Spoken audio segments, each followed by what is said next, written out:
तोर उम्र खत्म हो जाला, शादी कर लेना तो से शादी ना कर। हाँ कही ले, तू हमके डेली डेली ताना मत मारा। समाज में नाम खराब हो रहा ओकर का। कब करवा शादी हमसे? मम्मी के ताना सुन सुन के थक गइल बानी हम। करब ना, अब तू फिर से शुरू मत हो जा। लेकिन कब करवा?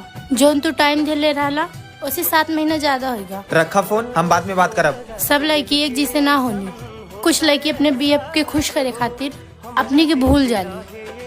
तोहरे खातिर हम अपने फैमिली से रोज झगड़ा करी नहीं।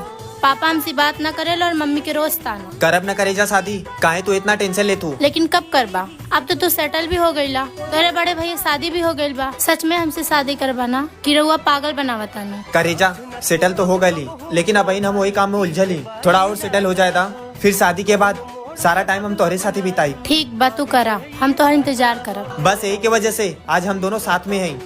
थैंक यू सो मच इतना हमके समझे खातिर।